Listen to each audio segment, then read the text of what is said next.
Welcome back to another episode of the podcast. Coming at you from the newish mic setup, which hopefully sounds better and blocks less of the screen by quite a bit because the mount that comes with this is massive. But starting off, we're a couple days late on this, but Apple did have their big event today, their Wunderlust event, which I was confused when it started because of the opening video basically being a bunch of people having their birthday because their iPhones saved their lives by calling 911 when they weren't able to.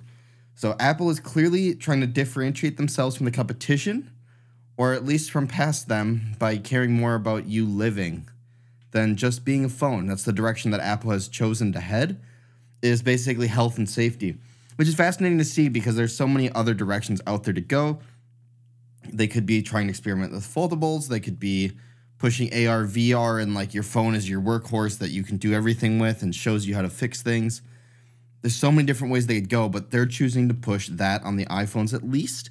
Maybe with Apple Pro Vision, we will see something else. But for now, with the iPhones and the Apple Watches, this is where they're heading. So what did Apple completely announce? Just a quick summary of what's really going on here is for the iPhone 15 Pro and iPhone 15 Pro Max, they have a new titanium design. Instead of a mute switch, they have a action button. The action button by default does mute the device. So it's not a little toggle switch anymore. It's a hold switch. And you actually can customize it to do just about anything through Siri Actions, I think is what it's called.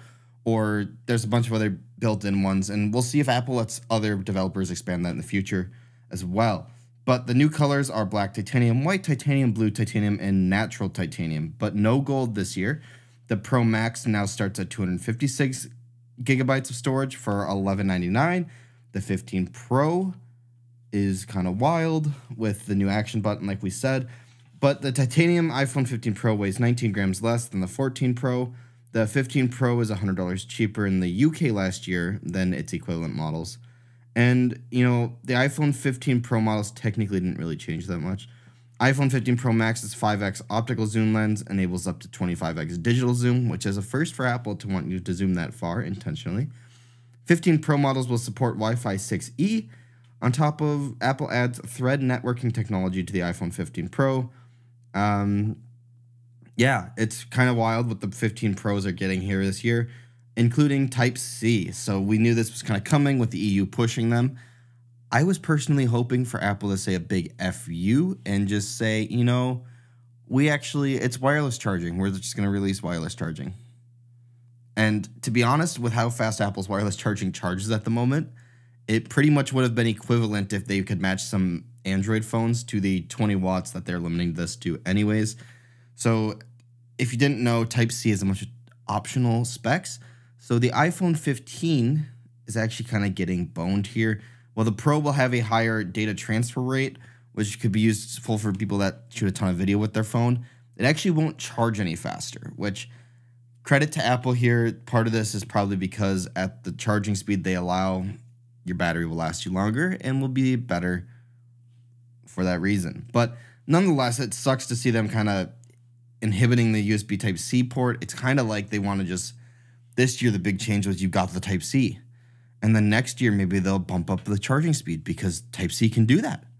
And maybe you'll be able to limit it in the settings or something, but for now, who really knows? The only thing that's cool about that is the iPhone's 15's USB-C port can charge your Apple Watch and AirPods if you get the new Apple AirPods Type-C case.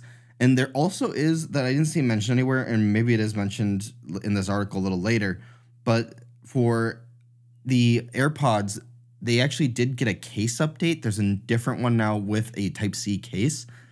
And that one, on Apple's site at least, seems to be the only one that supports lossless audio with the AirPod Vision Pros. I'm not entirely sure why. But anyways, they do, and that's just something to note if you're planning on getting that insanely expensive headset. But the Type-C port is kind of the big deal this year, and that's really the biggest thing they pretty much announced at the entire thing. iPhone 15 Pro and 15 Pro Max features increased 8 gigabytes of RAM, as we expected. So the 15 and iPhone 15 Plus, so the regular iPhones. Now, Apple a couple years ago started doing a thing where they got last year's chip on that device, if that makes sense. So with that, we see they did bring the dynamic island to the 15 and 15 Plus. It did get last year's chip. USB-C port remains limited to lightning speeds. That's for transfer. Charging is the same on both phones still with Type-C. iPhone 15 models do not come with the rumored matched braided cable, which I don't know why people thought that was really going to happen.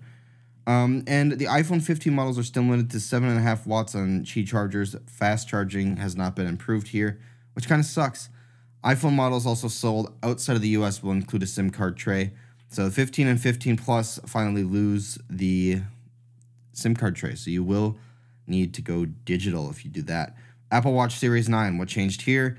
The S9 chip came with a double tap feature. Now, for those listening, it is the feature that you saw with the Apple AirPod Vision Pros where you double tap your fingers and that clicks things for you. Basically, you get the same thing with the Watch Series 9 here. Now, after some reviewers have done some things, luckily doing this a little later, I got to see some reviews like that before coming and talking about what actually happened. They said it actually works fairly well. So this could be used to answer phone calls and phone calls just by tapping your two fingers together. I'm curious, with the AirPod Vision Pros, they're using vision to see that. Maybe they can sense it through your whatever, but I'm curious how many taps that you do or bump into things that do similar actions or feel similar to your fingers tapping together. And because there's no vision, your watch is more relying on the physical feeling of that coming through your wrist. So we'll have to see how that really works in the real world once people have it outside of just Apple's event center. But it will be cool to see what's going on there. And then the Apple Watch Ultra 2, another not super big update, but the S9 chip came there as well. New ultra wideband chip and Apple's brightest display ever, which I don't remember exactly, but I believe it goes from 1 hertz all the way up to 3,000 nits. Sorry, 1 nit up to 3,000 nit. I'm not paying attention because I am the best at this. So not too many major improvements here. Now the Apple Watch Series 9 and Ultra 2 feature 64 gigs of storage for your music, because I don't know what the hell else you're storing on that. And then comes to the software side of things. So what is Apple doing there? There's really not too much more to go about. So featuring standby mode, name drop, interactive widgets, and more coming to iOS 17, like we already knew was coming. There's really not much to talk about here. They didn't do too much new firmware for some devices. And other than that, it's a relatively boring Apple event. It's like Type-C was their thing this year. That's the big thing to talk about, but we pretty much expected that. It's kind of a boring iPhone year, which is strange to see happen. I guess we're going to find out.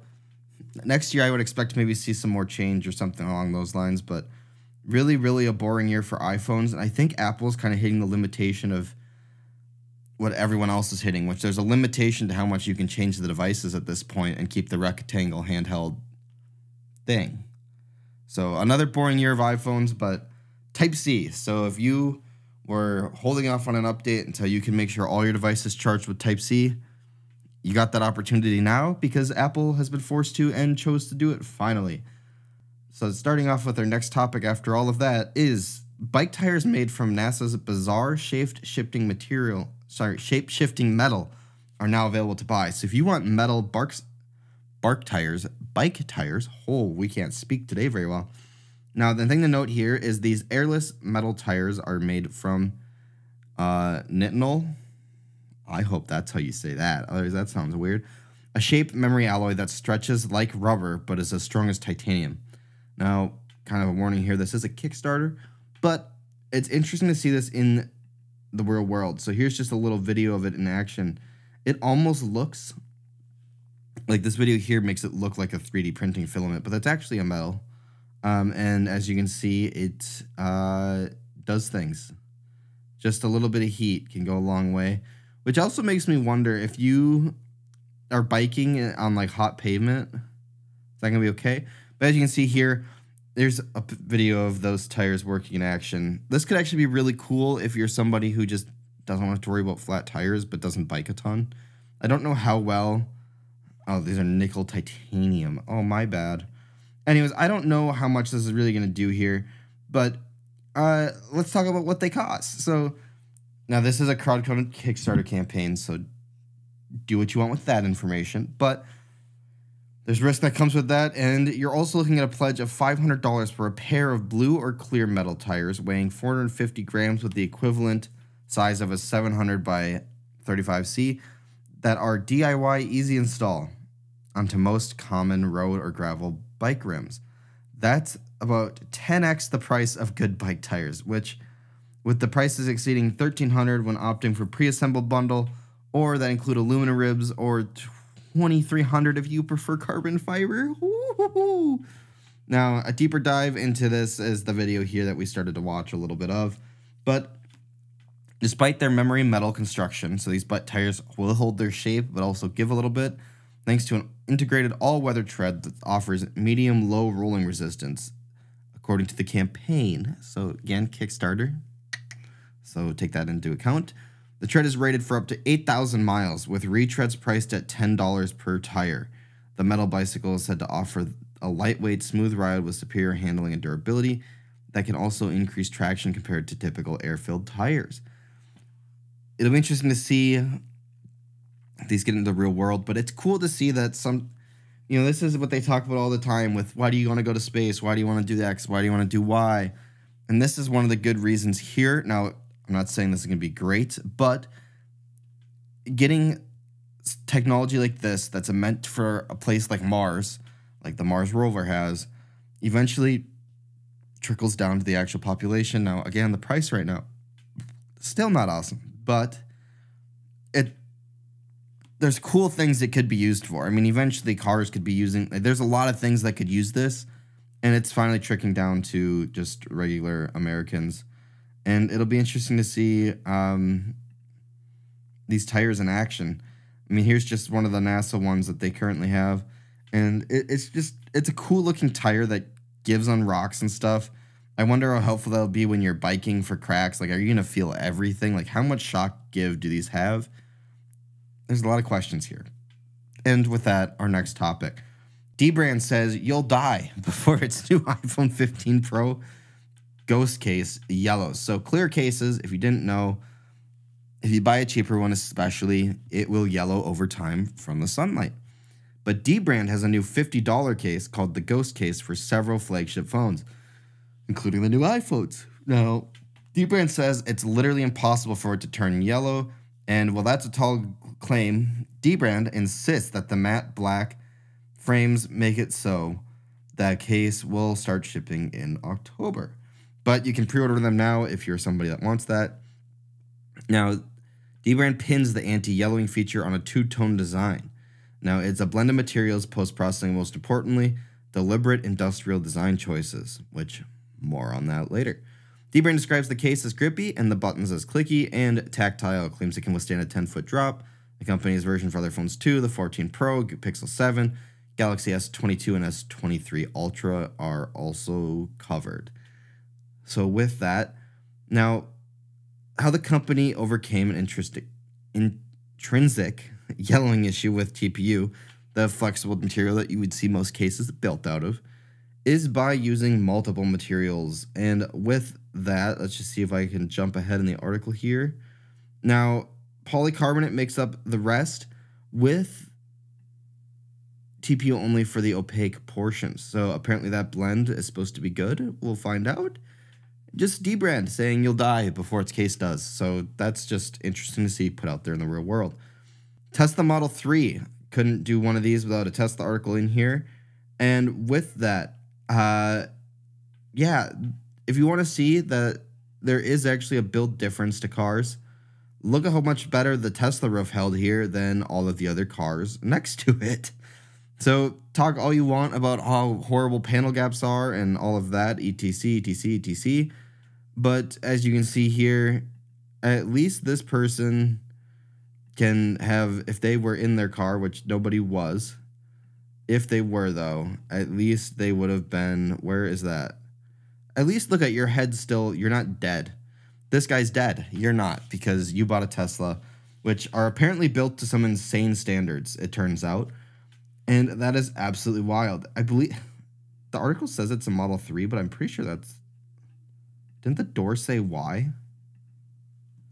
Yeah, it's a Model Y. people suck.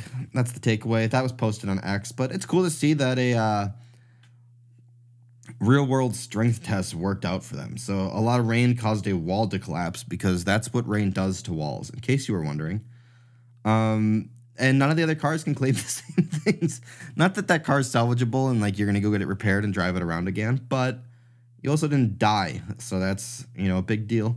Especially during a heavy rain, a roadside wall collapsed. Yeah, I mean, that's just wild that a roadside wall would collapse like that.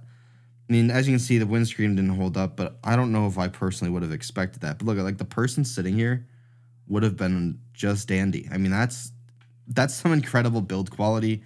Again, rollover, anything else that could also be a real-world test shows you the overbuiltness of a Tesla like that. So that's just wild to see going on.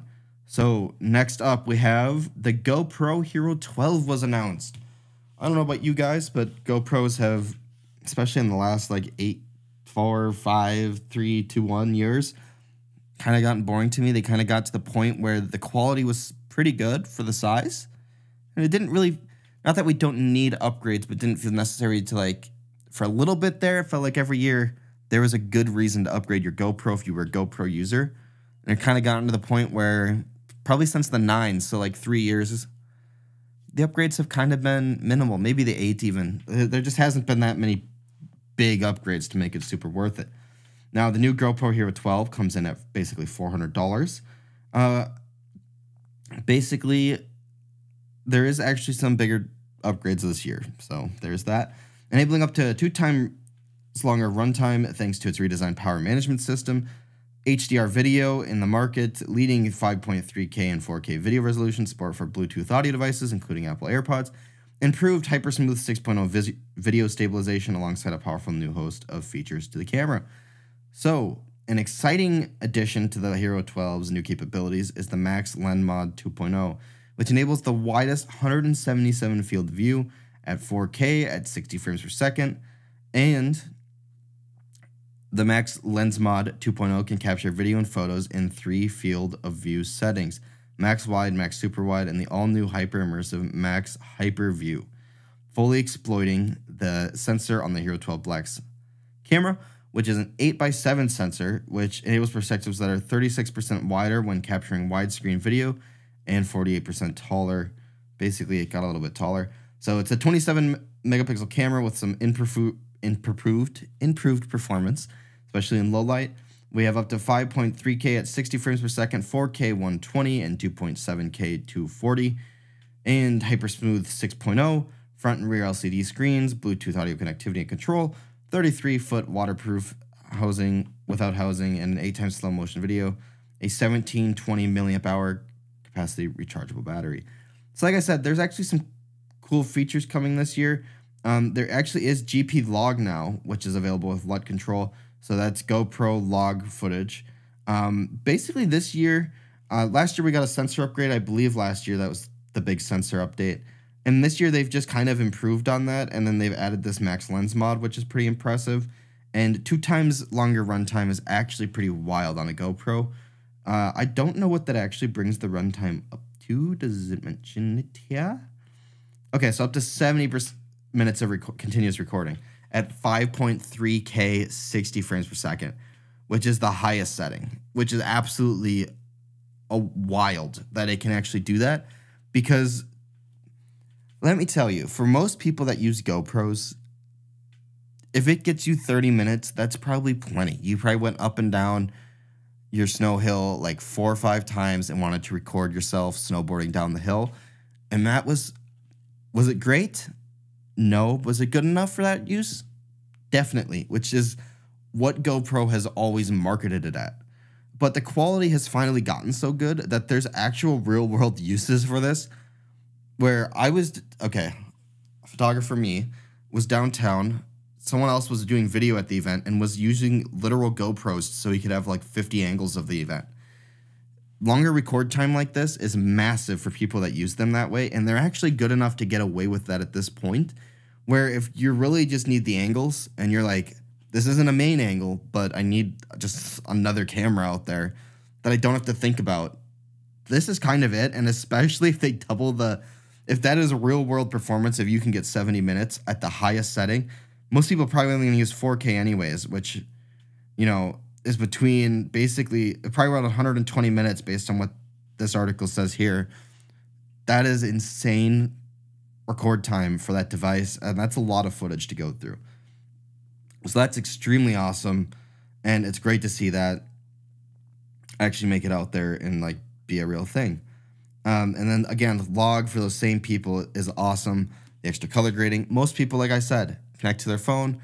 GoPro color looks good enough. It's an actiony look. It's what most people want when they buy a GoPro.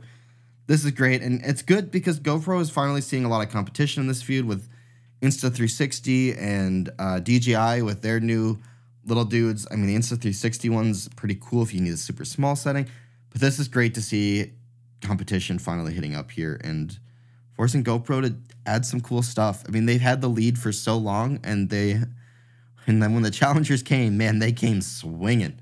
And GoPro is actually going out of their way here now to set themselves apart, because it's just great to see competition. Competition is always good, and GoPro's learning that very quickly here, which is great to see. And with that, I'm going to let the competition tell you guys about the rest of the news for today, but I am all set, and thank you guys for watching or listening wherever you get these, and I'll talk to you guys in the next one. See ya.